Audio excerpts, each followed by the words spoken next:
What's good, everybody? Welcome back to another video. Today I'll be talking about something that's a little bit different from what I usually make, but today I'll be showing you guys how I made a virtual choir inside of Final Cut Pro 10, which is actually the reason why I haven't been uploading for the last 2 weeks.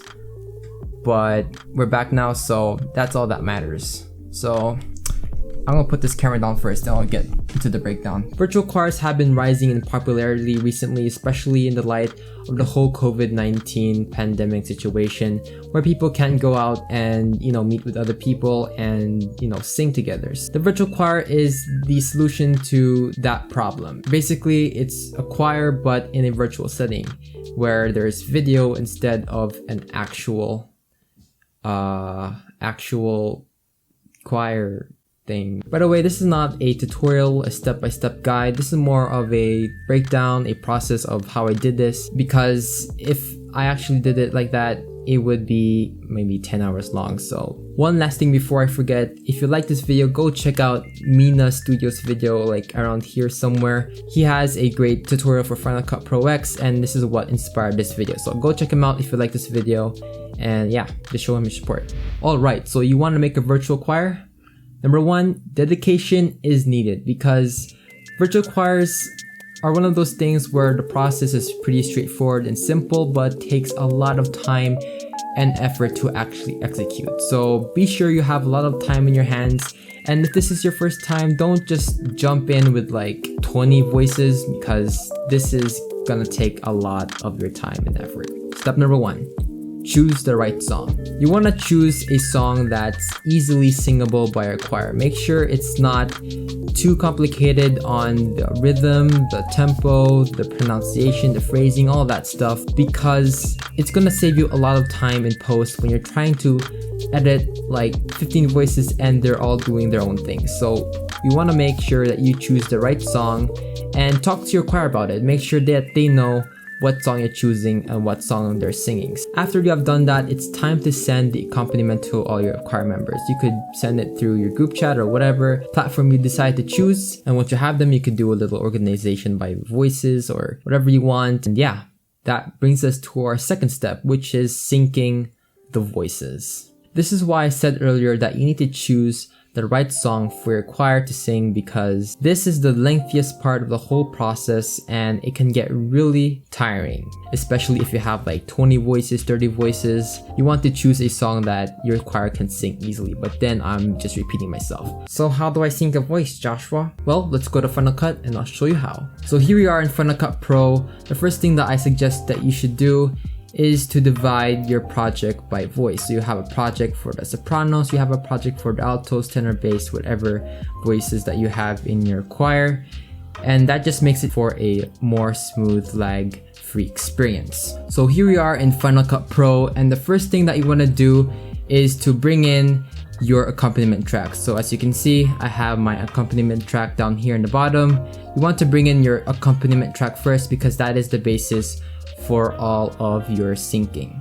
A tip that I have for you guys is to go here to the right hand side and click on this little film strip thing. This opens up options for the appearance of your clips in your timelines, and if you go over here to the left hand side and do this just shows the waveforms of your clips and not a thumbnail, and that's gonna help you out later while you're syncing your clips. So after doing that, the first thing that you want to do with regards to syncing your clips is to find where the voices come in. So let's say this part over here in our accompaniment is where the singing is gonna start.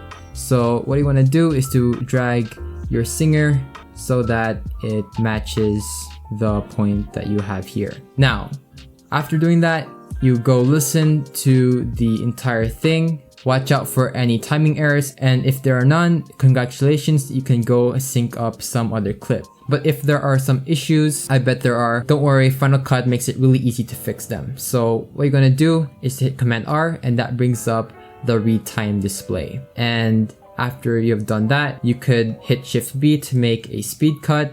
And if you're familiar with speed ramping, then you know exactly what I'm talking about. I won't show you how to do it step by step in this video, because that is out of the scope of my video. I'm just here to show you my process. But after you have done syncing all that, you can go ahead and do another voice. Future Josh here. I have no idea why he decided to stop recording after that. I was in a rush to get this video recorded, so I'm sorry about that. But anyway, after you synced up all of your singers in a particular voice, let's say like the sopranos, after that, you want to select everything, create a compound clip, and then bring that compound clip to a new project, which is going to be our master project. And in that master project, that's where we're going to bring all our voices together, if that makes sense. And why a compound clip, you might ask? Well, it's really easy to go in and make changes to a specific singer. And number two, compound clips are really easy to copy between projects. You just need to go into your browser and just drag it into your project. Back to the video. So after you've done all your syncing and you're just about to faint, the next step that you must do, and what I did, is to bring it into some digital audio workstation for mixing. I mixed my virtual choir's audio inside of Logic Pro X, which is Apple's audio counterpart to Final Cut Pro. And you might be saying to yourself, wait, isn't Logic Pro X like $200 or $300 in the App Store? Well, good thing Apple offers a fully functional 90-day free trial, so that's what I used to mix all my vocals together. With regards to the actual audio part, I'm not really an audio guy. I'm not really knowledgeable with mixing and mastering like I do with video, because I mainly work with video, but there are plenty of good tutorials out there on the internet that you could watch and that you can learn from. All I did with regards to mine is to do a little bit of pitch correction, because sometimes your singers can have little issues with pitch here and there. And with regards to mixing, I made sure that no one was really overpowering each other and that it sounded all even. And after that, I put some reverb so that it sounded more full. And yeah, that's it. That's all I did to mix and master my virtual choir. So after you have done all the syncing, all the audio, and all of that, it's time to actually bring everything together. Now here is my master project, and here is where I put everything together. As you can see, my voices are all in compound clips, because remember, I divided all of my voices into projects, and from those projects I made them into compound clips, and after that I put it into this master project over here. So what you want to do at this stage is to make sure that everybody starts singing the song at the right time and that there are no issues with timing and pitch and all that, now that everyone's singing along with each other. And as you can see here at the bottom here, this is the audio that I exported from Logic Pro. This is all the voices mixed and mastered all together.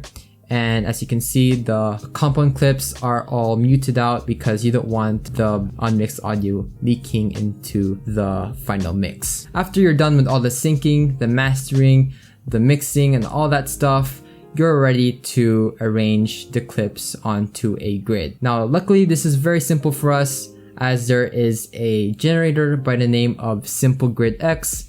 I'll leave a link to it down in the description so you can download it. What that allows you to do is to make a grid across your screen, and it allows you to adjust how many lines there are. In my case, I had 23 voices, so I had 7 vertical lines and 5 horizontal lines, and that allowed me to arrange my voices pretty nicely. And after that, it's just a matter of moving the clips around and cropping the clips so that they fit on the grid. Make sure the generator is on top of all of the clips that you have in your timelines so that you won't have any problems arranging all of your clips. One tip that I would suggest to you though before you actually have a final export is to let your choir listen to your video and audio before you do anything else, because it's always good to have second source of advice, especially when you're dealing with a song, and you know, it's gonna suck if it's not done properly.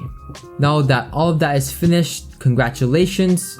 Grab yourself some popcorn, pat yourself on the back, celebrate with your friends, because you've successfully just made a virtual choir and you haven't died in the making of it. But that's all for today's video. I hope you guys enjoyed. I hope you guys learned something. And if any of you guys know a better way to do this, leave a comment down in the description. I will be glad to see it. I have to admit, making virtual choirs isn't an easy task. But before then, stay safe, stay healthy, and I'll see you guys in the next one.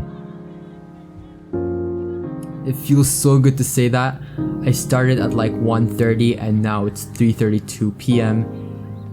I need to do something else now. Bye. See ya.